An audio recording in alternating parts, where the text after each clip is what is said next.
कर दिए, इसको स्टार्ट सर कर आप दिया। बीएस वाले शश सर। High tech. अच्छा, ये किच ऑफ प्रैक्टिस है। इसके ऊपर मैंने क्वेश्चन रखना है। Kirchhoff laws practice question. I still suggest कि आप वो जो वीडियो रिकॉर्डेड आपकी तरफ पहले भेजी हुई है, वो चूँकि उसके बीच में ये कम्युनिकेशन नहीं है स्टूडेंट एंड टीचर की, तो वो ज़रा फास्ट पेस पे जाती है, तो उसको ज़रूर देखें आप। क्वेश्चन मैं यहाँ पे फ्रेम कर रहा हूँ।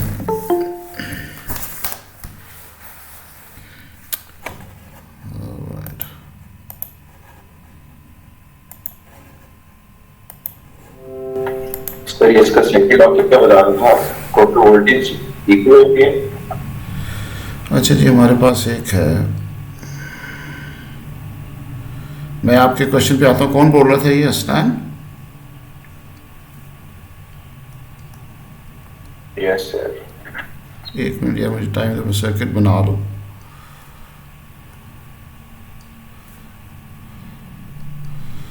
This is your R1 and there is another battery. Sir ये पास्ट पेपर क्वेश्चन है वैसे। यस, पास पेपर का है, लेकिन मुझे इसका सोर्स नहीं मिल रहा।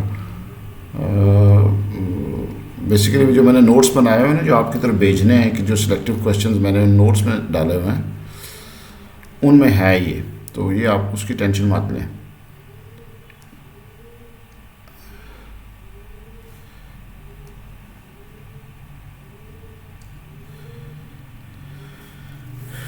ओके जी, ये है हमारे पास E1 battery. This is over E2 battery. This is small R1 and this is small R2. This is your I3. This is your I2. This is your I1. Now I'm labeling the loops H,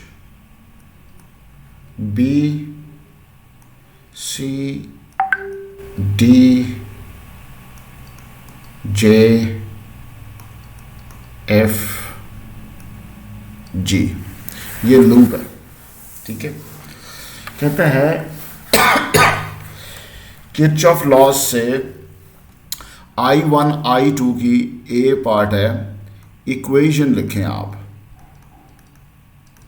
equation for I1 I2 and I3। This is your first part. क्या answer होगा इसका? Kirchhoff laws use करना है आपने। If you see this junction here, तो यहाँ पे कौन सी करंट अप्रोच कर रही है? I1 कर रही है एंड I3 कर रही है। Means that I1 plus I3 is equal to I2। ये आपके पास फर्स्ट लॉ तो डन हो गया। कहता है बी पार्ट में, इन लूप आपके पास है H, B, J, F, G, H। ये लूप है। इसमें आप in terms of E1 R1 R1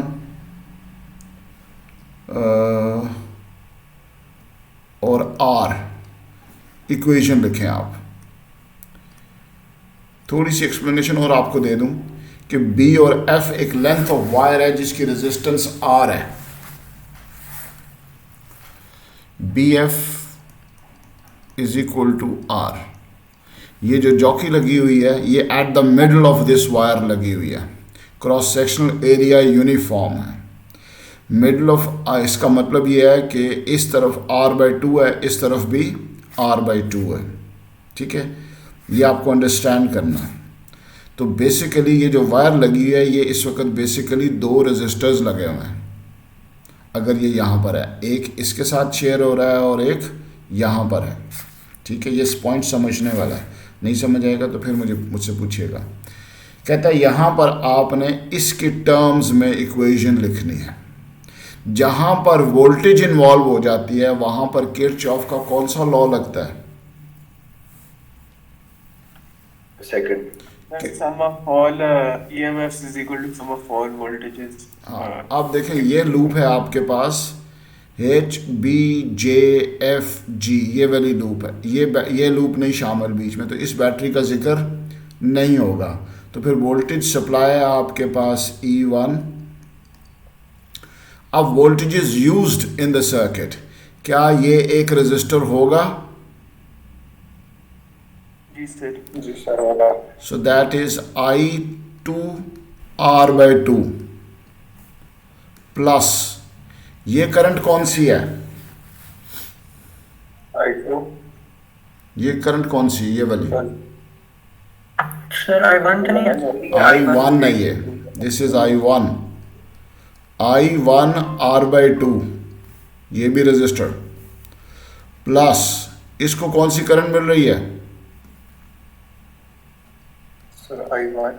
I1R1 plus इसको कौन सी करंट मिल रही है?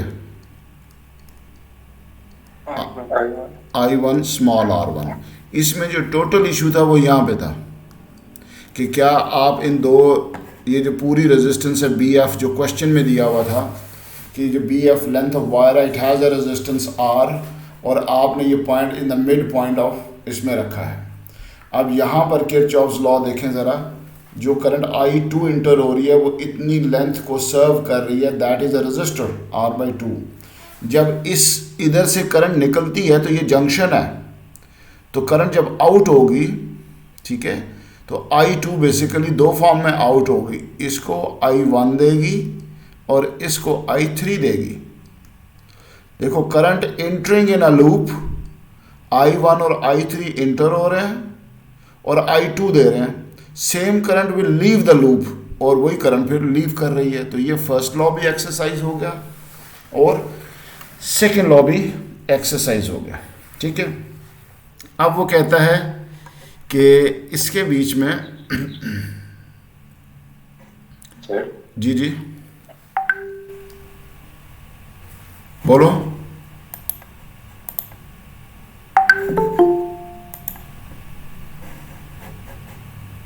सर ये जो आपने बात की है फर्क सही नहीं रहेगा क्योंकि सीरीज है, ये I2 किधर से है ऊपर आ जाएगा। आपकी आवाज़ मुझे टूट के आ रही है। देखें ये जो बैटरी है ये करंट इस लूप के अंदर चल रही है I3 जिसकी डायरेक्शन इस तरफ है, I1 की डायरेक्शन इस तरफ है, तो दो चीज़ें डायरेक्शन फीड कर रही हैं, तो ये इनपुट करंट होगी I1 प्लस I3 और ये मिल के दे रही हैं I2, ठीक है। तो current entering in the loop आ गई I1 प्लस I3, जो इन दोनों की वैल्यू है वो यहाँ पे सर्व हो रही है। जब लीव करेगा तो भी यही करंट बाहर निकलेगी इन्हीं दो ब्रांचेस के अंदर। ये हम कह रहे थे, आपका अगर सवाल इससे मुख्तलिफ है तो मुझे बताइए, ठीक। ओके ओके जी, इसमें टोटल समझने वाला पॉइंट, ये सारी चीज़ें गिवन है, सिर्फ आर की जो स्प्लिट करना ना आर को, ये आपने सिर्फ अपनी अंडरस्टैंडिंग से करना था, ठीक है। अब उसके बाद वो कहता है सी पार्ट में, बेसिकली 1 2 3 पार्ट है, मैं इसको सी कह रहा हूँ। सी पार्ट में वो कहता है इन लूप, एक और लूप दे रहा है, वो लूप है HBCDJFGH। ये देखते हैं कौन सी लूप है, HBCDJFG, दिस वन। यानी ये रेजिस्टेंस I2 बीच में से फारेग है इस लूप के अंदर। ज़रा गौर फरमा लें, इसमें ये लूप चल रहा है, ये रास्ता है, ये वो क्लोज सर्किट है, यहाँ से जा रहा है, यानी आप इस रास्ते से जा ही नहीं रहे हैं। तो ये I2R/2 वाला ये जो कॉम्बिनेशन है ये यहाँ पर अवेलेबल नहीं होगी। अब यहाँ पर आपने सम ऑफ EMF क्या होंगी इस लूप के अंदर? E1 माइनस एक बच्चा बोले यार, E1 माइनस E2। अच्छा, जिसको इसने बेटर फॉर्म में अंडरस्टैंड करना है वो ये वीडियो ज़रूर देखें, ये क्वेश्चन वहाँ टच हुआ हुआ है एग्जाम्पल्स के अंदर, और वो छोटी छोटी वीडियोज़ हैं, इतनी बड़ी नहीं है। आपके पास आ जाता है जी E1 minus E2 is equal to, अब आप यहां से गुजर रहे हैं, कौन सी करंट है यहां से गुजरने वाली? I3 है, ऐसे ही है, I3 R2, लेकिन इसके साथ साइन पॉजिटिव होगा या नेगेटिव होगा? नेगेटिव इस वजह से होगा कि जो लूप आपने एक्सप्लेन किया, आप में करंट की डायरेक्शन उस लूप के अगेंस्ट है। आप जा यूं रहे हैं और करंट यूं आ रही है, आपके अगेंस्ट आ रही है, ठीक है। ये क्या, तो आपके पास होगा माइनस I3 R2। यहां पर क्या होगा इस जगह पे? I1 R/2 होगा या नहीं होगा? होगा। R/2 हाफ रेजिस्टर है ना, half length of wire use हुई है, हाफ तो इधर पड़ी है जिस रास्ते से आप जा ही नहीं रहे हैं। अब यहाँ पर I1 R1 और यहाँ पर I1 स्मॉल r1, सिर्फ एक नेगेटिव साइन अपेयर हो रहा है, तो उसको मैं लिखता हूँ जी minus I3 R2 plus I1 R/2 plus I1 R2 है प्लस I1 स्मॉल r1। ये वो सवाल था जो टोटल उसने दिया, ठीक है जी। उसके बाद एक नॉर्मल सवाल जो वो दे रहा है, इसको मैं क्वेश्चन 2 करता हूँ। अच्छा, ये चूँकि रिकॉर्डिंग में चल रहा है तो आप इसको रिवाइंड वगैरह करके देख सकते हैं, लेकिन ये अपलोड होगा मेरी A2 की क्लास के बाद, ठीक है। ये तकरीबन 20-25 मिनट लेता है, अगर नेट ठीक है तो उसको अपलोड करने में। एग्ज़ाम्पल नंबर 2, ये भी पास पेपर का ही सवाल है।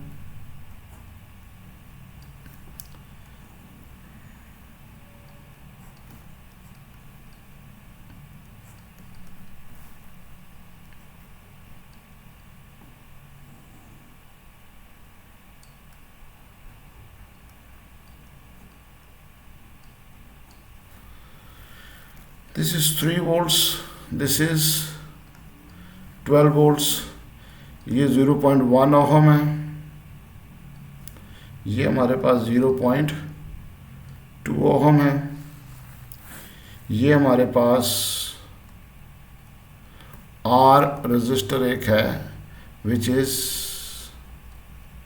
3.3 ओहम है, 3.3 ओहम, ठीक है। कहता है find current by using Kirchhoff laws, ये सवाल है जी। Find current by using Kirchhoff laws. आपकी अपनी चॉइस है कि आप इसको E1 माइनस E2 कर दो या इसको इससे कर दो, दिस इज योर चॉइस, ठीक है। कैसे करेंगे इसको? किरचॉफ लॉज क्या कहता है? Sum of the voltage applied is equal to current voltage used across the circuit, यानी कि I 0.2 प्लस 0.1 प्लस 3.3, मैंने सब इकट्ठा कर लिया। IR क्योंकि नाम दिया हुआ नहीं था, ना ही करंट की डायरेक्शन मेंशन है, तो मैं अपनी मर्जी से सारी पॉजिटिव लेता हूँ। मैंने लूप चलाई यहाँ से ABCD, करंट को खुद मार्क कर दिया कि करंट भी इसी डायरेक्शन में जा रही है, ठीक है। तो जैसे नॉर्मली आप करते हो सवाल, ओ लेवल का क्वेश्चन करते थे आप, तो 12 volt minus 3 volt is equal to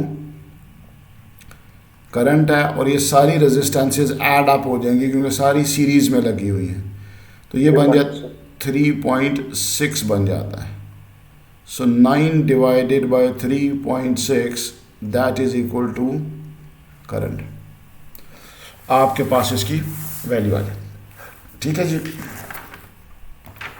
अब कल मैंने आपको जाते जाते एक क्वेश्चन बताया था और इससे ये काफ़ी फेमस है ये पैटर्न एमसीक्यूज़ के अंदर, वो मैं आप एग्जांपल लेकर आता हूँ। I am coming out from the Kirchhoff law. Example number 3 है, थर्ड एग्जांपल है।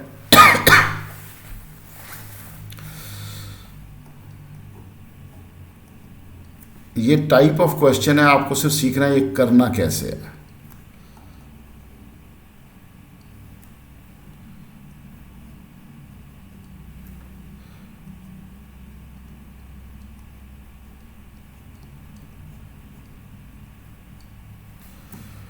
आपके पास ये सारे के सारे 5 ओहम्स के रजिस्टर्स हैं। 5 ohm, 5 ohm, this is 5 5 could be random.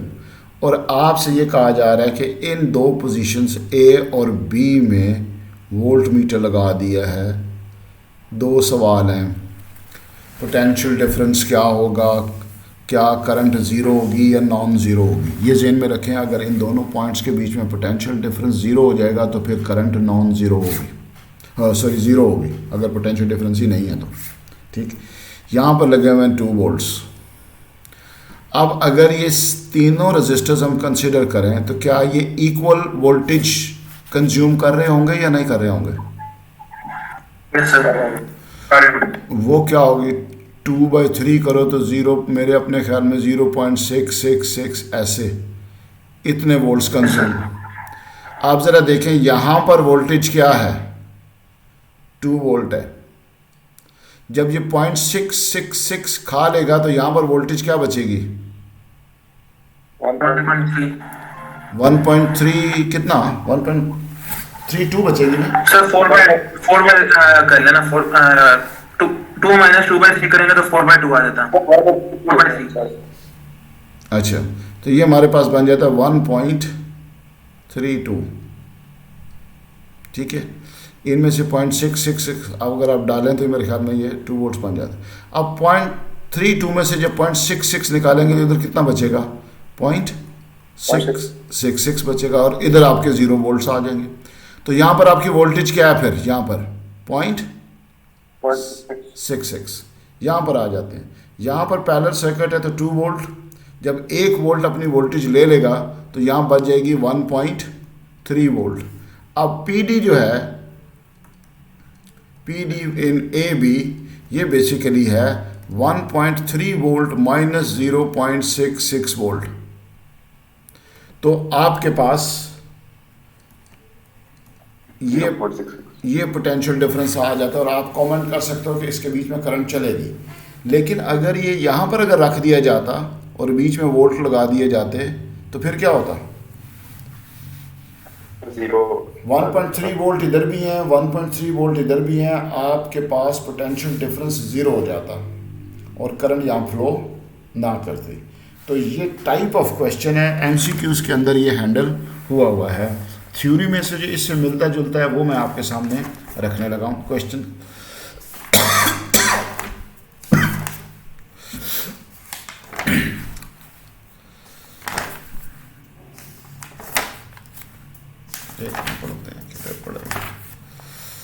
Okay, ठीक है जी, आगे चलते हैं। और ये मैं बताऊं कि इससे मिलता जुलता मैंने एक्सरसाइज भी कराया है एग्ज़ाम में, ये इसलिए इस पर तवज्जो रखिएगा आप। एक सर्किट है, एग्जाम्पल 4, ये हमारे पास सर्किट है।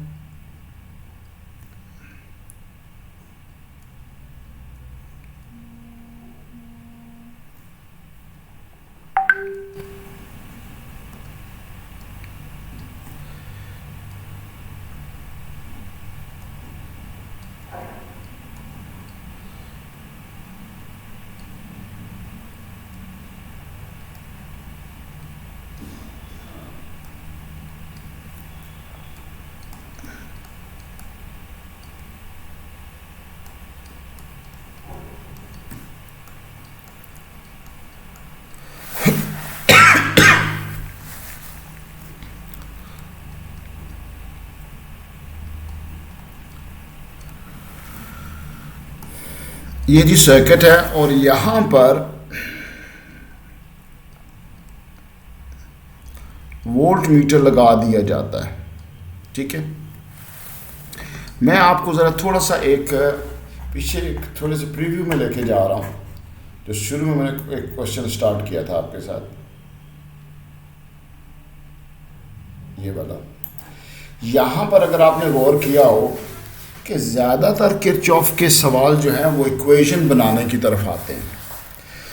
अगर इसके बीच में से कैलकुलेशंस करनी पड़ जाएं किसी भी एक जगह के ऊपर, मिसाल के तौर पे आपको ये आई की वैल्यू लगा के, आर की वैल्यू लगा के, या कोई अननोन इसमें निकालना हो आपने, तो आपके ऊपर पाबंदी कोई नहीं है कि आप वही फिक्स्ड लूप लेंगे।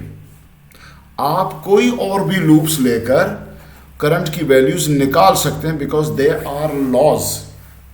अगर आप करंटली इसको डील कर रहे हैं, इस सर्किट को डील कर रहे हैं और आपको I2 का पता ही नहीं है, तो आप ये लूप इस्तेमाल करके कोई भी वहाँ पे किरचॉफ्स लॉ लगा के अगर I2 किसी और जगह से निकाल के इधर फीड कर देते हैं तो वो भी सेम होगी, ठीक है। ये जो अभी मैं सवाल कर रहा हूँ ये थोड़ा सा इससे मिलता जुलता ही है।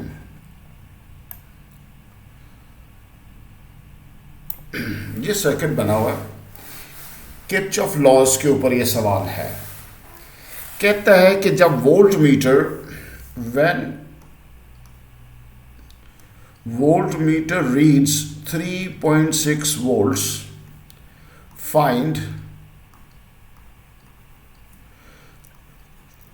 थर्मिस्टर की रेजिस्टेंस फाइंड आउट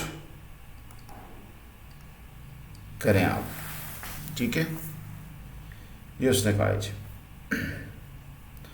ज़रा दिमाग लड़ाना शुरू करें आप, कैसे करेंगे?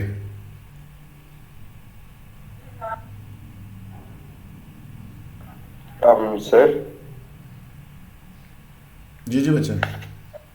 सर 6 माइनस 3.6 करेंगे ना, तो जो वोल्टेज आएंगे वो कंज्यूम बाय जो 2000 ओम वाला रेजिस्टर होएगा वो हो जाएगा, मेरे ख्याल से।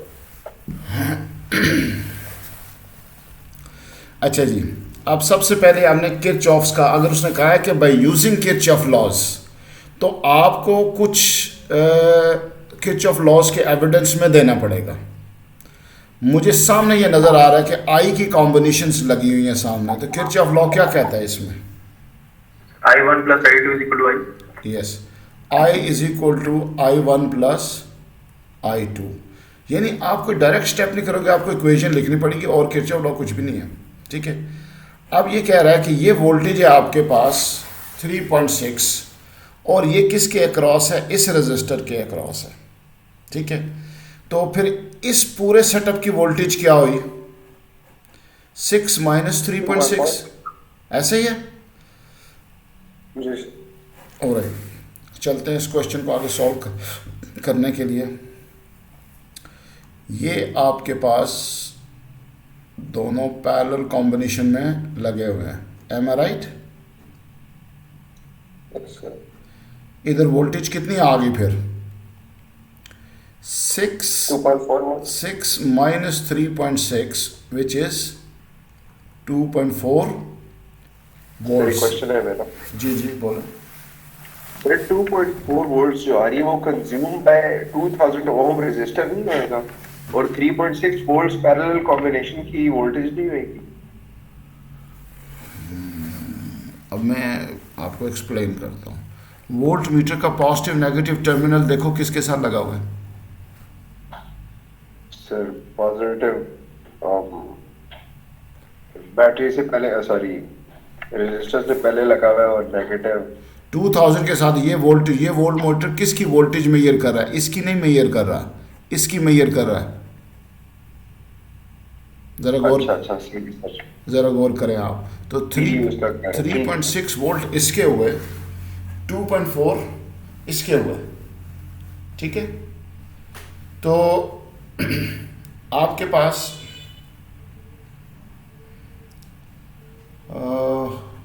अगर वोल्टेज आ जाती है,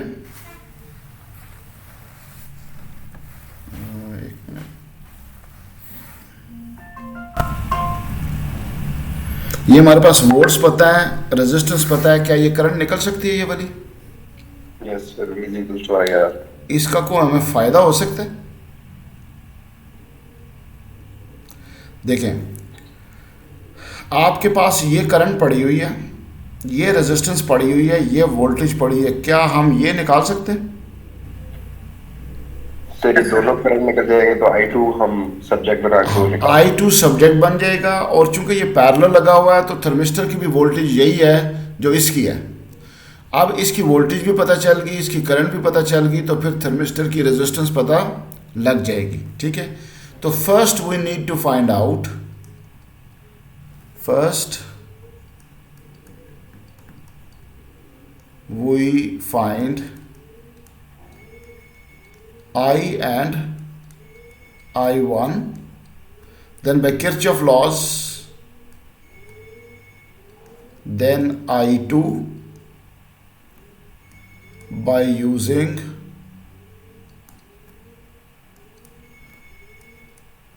I2 is equal to I minus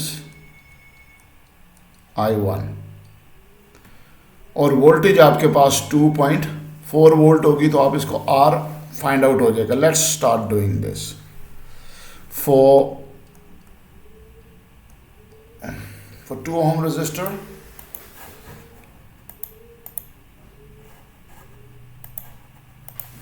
for 2000 ohm,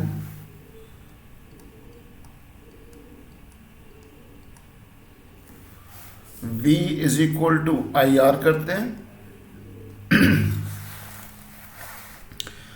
voltage हमारे पास है 2000, सॉरी वोल्टेज हमारे पास 3.6 डिवाइडेड बाय 2000, कितनी करंट आती है भाई?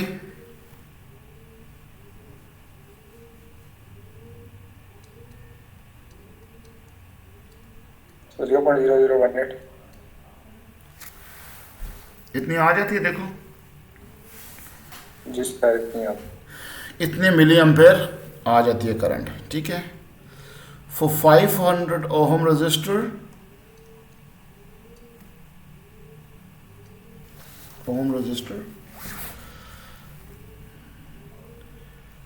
V over R is equal to I। V आपके पास अब 2.4, R है आपके पास 500। 2.4 क्यों है? टोटल वोल्टेज है 6 वोल्ट, 6 वोल्ट में से 3.6 इधर निकाल दी, इसको 2.4 वोल्ट मिलेगी, जो मैंने यहाँ पे बताया। आप यहाँ से करंट आती है आपके पास ये 400 है, 5000 है, 5000 ओहम है ये, सॉरी 5000 ओहम। तो यहाँ से करंट आती है 0.48 मिली ओहम्स। ठीक है, ओके।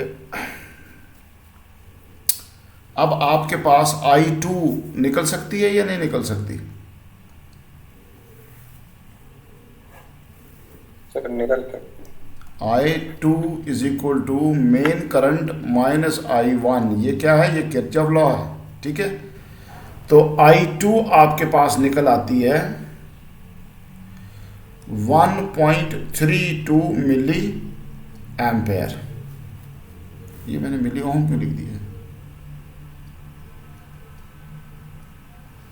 ठीक है जी, ये हमारे पास आ जाता है। ओके, अब आपने थर्मिस्टर की रेजिस्टेंस निकालनी है, तो V is equal to IR, voltage है 2.4, करंट है 1.32, तो यहां से आपको रेजिस्टेंस मिल जाएगी 1.8 kilo ohm. That's how you do it. इस तरह के जो सवाल है वो बेसिकली आपके मल्टीपल थॉट प्रोसेस को यूज़ कर रहे होते हैं, लेकिन होता सारा इसके वेदे नहीं है, कोई ऐसा मुश्किल नहीं है। हम तो चूँकि नेट की स्पीड की वजह से आपको ये मुख्तलिफ कैलकुलेशन जो हैं उसमें देर लगी, अदरवाइज़ ये कैलकुलेशन ज़्यादा इन्वॉल्व कर रहा है, इसका मैं एक आधा क्वेश्चन आपको और भी कराता हूँ इस प्रैक्टिस का। चले मैं अभी अभी करा देता हूँ उसको, ताकि ये डन हो जाए, इसमें हमारी प्रैक्टिस अच्छी हो जाए इसमें। एग्जाम्पल नंबर 5 कर लेते हैं।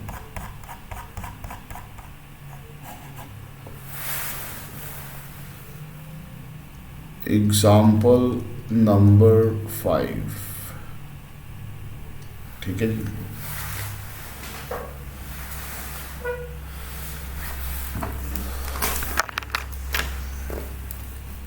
सर्किट को समझ लेंगे आप पहले। इसी से मिलता जुलता सर्किट है।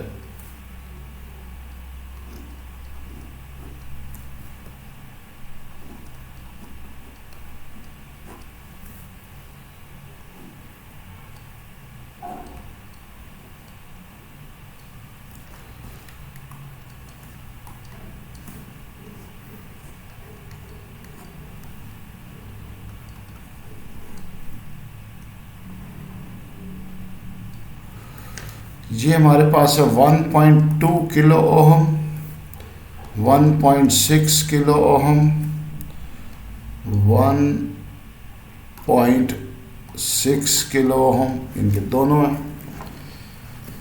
कहता है ये भी निकालो, फाइंड वोल्टेज V। बैटरी आपके पास 9 वोल्ट की। जो तरीके हमारे पास V = IR वगैरह वाले वो स्टिल होल्ड करते हैं, करंट निकाले मुख्तलिफ है। क्या हम इसके अंदर किसी स्मॉलेस्ट मेथड पे जा सकते? देखिए ज़रा कैसे निकालेंगे। सर 1.2 किलो ओम का रेजिस्टेंस के अगर हम करंट निकाल लेंगे और कितने करंट सीरीज में चलेगी पूरे में? सर वो रेशियोज ले लेना, करंट सेम चलेगी तो वोल्टेज को फिर आप सर अकॉर्डिंगली एडजस्ट कर लोगे उसके हिसाब से। अच्छा सुने मेरी बात सुने। पिछले वाले सवाल में तो इसकी वोल्टेज दे दी थी उसने, तो हमारे लिए करंट निकालना आसान था। अब उसने बीच में नहीं दिया तो हम ऐसे ऑपरेट नहीं हो सकते हैं। हमको हर सूरत में इसकी कंबाइंड रेजिस्टेंस में जाना पड़ेगा, हर सूरत में। 1.6 किलो ओहम होता कितना है बेसिकली? 1600 होता है या नहीं? जी सर। और ये भी 1600 होगा। जी सर। तो इसका मतलब है कि अगर पैरेलल में दो 1600 के लगे हों तो फिर वो टोटल कितना बन जाते हैं? 0.8 किलो। नहीं, टोटल 800 ओहम आप से निकाल लेंगे वोल्टेज को और फिर सॉल्व कर 800 हो गया ना। 1600 अगर दोनों लगे हुए 1600 के, तो 16 × 16 / 1600 + 1600, तो ये आपको 800 ही देता है। और इसका जो हैक था, अगर रजिस्टर सेम है, ब्रांचेस 2 हैं, तो divided by 2, 1600 divided by 2 that makes 800 ohm. Otherwise आप इसको सॉल्व कर लें, 100 को छोड़ें, 16 × 16 कर लें, बाद में 100 खुद साथ लगा लें। ये जो 1.2K है ये बेसिकली है 1200। क्या आपके सामने रेशो क्लियर हो रही है या नहीं हो रही है? जी सर। ये 9 वोल्ट है, 3:2 सर। 3:2। और अगर नहीं आती आपको, अनयूजुअल सी लगती है, तो पोटेंशियल डिवाइडर का फॉर्मूला है R1/R1 + R2 × EMF = V1। ये थी V1। 800/1200 + 800 that is 2000. EMF is 9. You will get 3.6 volt। ठीक है, इससे लेस। और अगर किसी को पोटेंशियल डिवाइडर का फॉर्मूला फेमिलियर नहीं है, तो फिर एक ये कह रहा था लड़का, कौन सा, मसूद नाम क्या था इसका,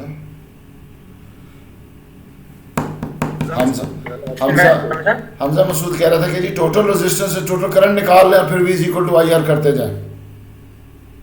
ये भी तरीका है, V = I × आर कितना 800 प्लस 1200 दैट इज 2000, वोल्टेज कितनी है 9, so 9/2000 that makes the current, फिर V is equal to IR कर लें, आपका आंसर निकल आता है।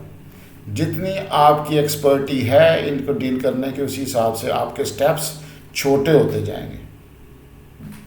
कोई इशू है इसमें बताएं मुझे। आपकी क्या 9 गिवन था, से अगेन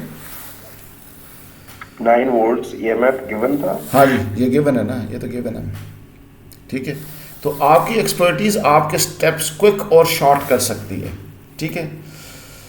कहता है reading of the volt meter. अब ये मैं आपके लिए क्वेश्चन छोड़ के जा रहा हूँ, ये आप इसमें से देखिएगा इसी को, ठीक है। अगर रीडिंग 4 वोल्ट कर देते हैं ये वाली, तो कहता है find the resistance between A and B, so find the volt, find the resistance between A and B। इसकी वोल्टेज आपको गिवन है। अगर आपको वोल्टेज गिवन है तो फिर क्या V is equal to IR formula लगता है या नहीं लगता? सर तो आपके पास क्या बनेगा, V इज इक्वल टू, अगर आपने वोल्टेज निकालनी है, इफ लिख भी देता, if AB is equal to 4 volt, find R between AB। तो आप V is equal to IR करें, आप